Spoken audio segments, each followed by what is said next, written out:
दोस्तों पति के खिलाफ मध्य प्रदेश हाईकोर्ट का एक बड़ा फैसला आया है दोस्तों, पतियों के खिलाफ जिसमें पत्नियां अगर एडल्ट्री में रह रही हैं तो उनके साथ क्या होने वाला है। दोस्तों जय हिंद, नमस्कार, मैं एडवोकेट आशीष मिश्रा। लाइक कर दीजिएगा, शेयर कर दीजिएगा ताकि ये जजमेंट और लोगों को पहुंच सके दोस्तों, और लोगों को जानकारी मिल सके। दोस्तों कोई सवाल जवाब होगा कमेंट में पूछिएगा, क्लियर किया जाएगा। इसके अलावा आप अपॉइंटमेंट भी बुक कर सकते हैं दोस्तों अपनी सुविधा के हिसाब से। अभी बढ़ते हैं कि मध्य प्रदेश हाईकोर्ट ने कहा क्या। दोस्तों कोर्ट ने यह कहा है कि केवल इसलिए कि पत्नी किसी और से प्यार करती है, उसे रखरखाव से इनकार करने के लिए व्यभिचार साबित करने के लिए पर्याप्त नहीं है। दोस्तों साधारण शब्दों में भी समझाता हूं दोस्तों कि कोर्ट ने स्पष्ट रूप से यह माना है कि व्यभिचार के लिए यानी कि एडल्ट्री के लिए संभोग आवश्यक है। दोस्तों अभी पति के साथ कैसे फंसने वाला है नए कानून में समझते हैं। भारतीय नागरिक सुरक्षा संहिता की धारा 144 का सबसेक्शन 5 दोस्तों, जो इससे पहले सीआरपीसी की धारा 125 का सबसेक्शन 4 था, और ये स्पष्ट करता है दोस्तों, पर पूरा ब्रीफ वीडियो भी है, इसमें भी समझिएगा कि अगर पत्नी व्यभिचार यानी कि एडल्ट्री में रह रही है और साबित होता है तभी गुजारा भत्ता से इनकार किया जा सकता है दोस्तों। और व्यभिचार का अर्थ है संभोग, यहां तक कि अगर एक पत्नी किसी भी शारीरिक संबंध के बिना किसी और के प्रति प्यार या स्नेह रखती है दोस्तों, तो ये अपने आप में यह मानने के लिए पर्याप्त नहीं होगा कि पत्नी व्यभिचार में रह रही है, पत्नी एडल्ट्री में रह रही है। सोच के समझिएगा कितनी बड़ी बात कोर्ट में हो रही है ये।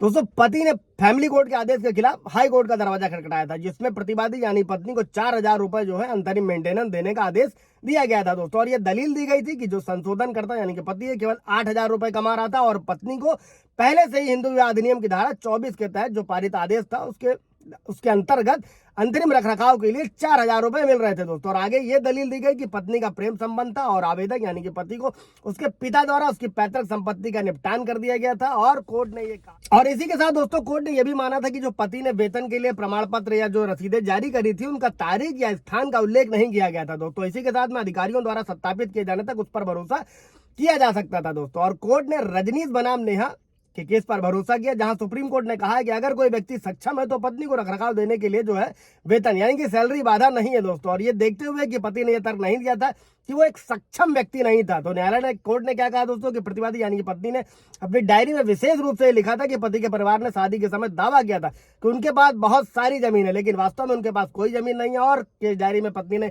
यह भी मेंशन कराया था दोस्तों कि क्रूरता का यानी कि 498 का आरोप भी लगाया था। और ये देखते हुए कि पति साबित करने के लिए दोस्तों उसके पास कुछ नहीं था, और कोर्ट ने कहा कि इसके लिए औपचारिक प्रमाण की आवश्यकता नहीं थी दोस्तों। और ये मानते हुए कि पत्नी का जो एडल्ट्री है पति द्वारा साबित नहीं किया गया था, कोर्ट ने क्या किया, कोर्ट ने पत्नी को दिए गए अंतरिम रखरखाव से निपटने के लिए आगे बढ़ाया दोस्तों। और कोर्ट ने कहा कि ट्रायल कोर्ट ने सीआरपीसी की धारा 125 के तहत जो 4,000 रुपए का अंतरिम भरण पोषण हिंदू विवाह अधिनियम धारा 24 के तहत बांधा है दोस्तों, उसके फैसले पर विचार किया। और ये कहा हाईकोर्ट ने कि इस आदेश में कोई भी अवैधता नहीं है दोस्तों। और ये मानते हुए चूंकि पति एक सक्षम है, उसके परिवार के सदस्यों ने शादी के समय पत्नी के साथ धोखाधड़ी करी, और कोर्ट ने जो रिवाइज पिटीशन पति ने दाखिल करी थी उसको खारिज कर दिया गया दोस्तों। ऐसे समझिएगा कि अगर पत्नी एडल्ट्री में है साबित करना मुश्किल तो है ही है दोस्तों। जजमेंट भी है कई सारे, सुप्रीम कोर्ट के भी जजमेंट है, पक्ष में भी है विपक्ष में भी है, हालातों पर डिपेंड करता है, आपको चीजों को साबित करना होता है कोर्ट में। कोई सवाल जवाब होगा तो पूछिएगा। Thank you.